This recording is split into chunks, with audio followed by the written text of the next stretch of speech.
गाजियाबाद से हैं सोमपाल जी, स्वागत है आपका। नमस्कार मैडम। नमस्कार सर। हकीम साहब नमस्कार। जय हिंद सोमपाल जी, स्वागत है। हकीम साहब, आपका परिवार कुशल मंगल? सब बेहतर है, आप बताएं, आपके यहाँ कुशल मंगल? हाँ जी हकीम साहब, मैं आपको साल भर से प्रोग्राम देख रहा हूँ, आज तीसरी बार फोन कर रहा हूँ। अच्छा। तीनों बार कॉल लगी है जी। तीनों बार कॉल लगी है हमारी। मैडम कुछ क्वेश्चन है, मैं लिख लो आप। हकीम जी साहब सर। पूछ ली। हाँ हाँ हकीम साहब, एक तो हमारा पोता है। पोता है 6 साल का। उसको जुकाम खांसी बहुत होता है। ठीक है। दूसरे उसके चाचा को भी होता है जुकाम खांसी। इनको जुकाम खांसी होता ही रहता है, फिर ये इंग्लिश दवाई पर दवाई खाते रहते हैं और ठीक हो जाता है, 10-15 दिन बाद फिर हो जाता है। ठीक है। तो एक तो बात ये है डॉक्टर साहब, हकीम साहब। दूसरे इनकी दादी की दवाई मंगाई थी मैंने वहीं से ही, आपके यहाँ से, आपने बताई थी। उनके घुटनों में दर्द है और उनको शुगर है। हाँ डॉक्टर साहब, उनके शुगर में भी थोड़ा आराम है, थोड़ा ही आराम है, और घुटनों में बहुत कम आराम है। कितने दिन से ले रहे हैं दवा? 2.5 महीने हो गए डॉक्टर साहब। ठीक है। 2.5 महीने। अच्छा देखिए,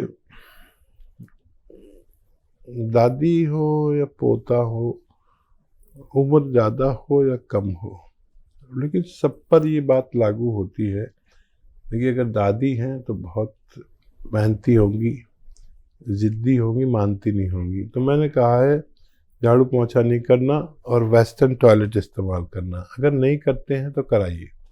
तो 2.5 महीने में बहुत ज़्यादा फायदा होना चाहिए। कम क्यों हो रहा है भाई? 2 ही चीज़ें होती है। ये भगवान ने तो बड़ी अच्छी दवा बनाई है और हम कुछ गलती करते हैं। अब या तो मैं गलती कर रहा हूँ या दादी गलती कर रही है, तो देख लीजिए कौन गलती कर रहा है। और आधा ग्राम गौनसिया दें।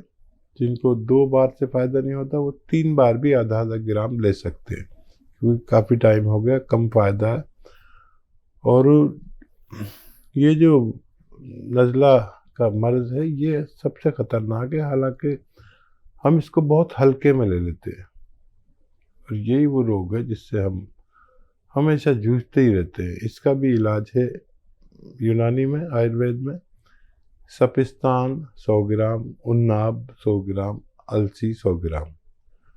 उन्नाब का गुठली निकाल के फेंक दें। ये एक बेर होता है, ईरानी बेर, जिसे उन्नाब कहते हैं। सपिस्तान, उन्नाब, अलसी 100 ग्राम खरीदें और 30 ग्राम पीपले, जो हमारे किचन के गरम मसालों में पाई जाती हैं, तो वो मिला के पाउडर बना लें। ये पाउडर, जितना ये पाउडर है, ये सफ़ूफ है जितना, उतने ही शहद में मिक्स करके रख दें। अभी एक चाटन हो गई, माजून हो गई, च्यवनप्राश हो गया, समझ लीजिए। बच्चा आधा चम्मच खाए सुबह शाम, निहार मुँह, रात को सोते वक्त। और इनके चाचा 1 चम्मच खाएं इसी तरह।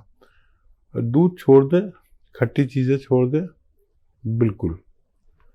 और ये कम से कम 5-6 महीने दोनों लोग खाएं, दोनों को फ़ायदा होना मुमकिन है।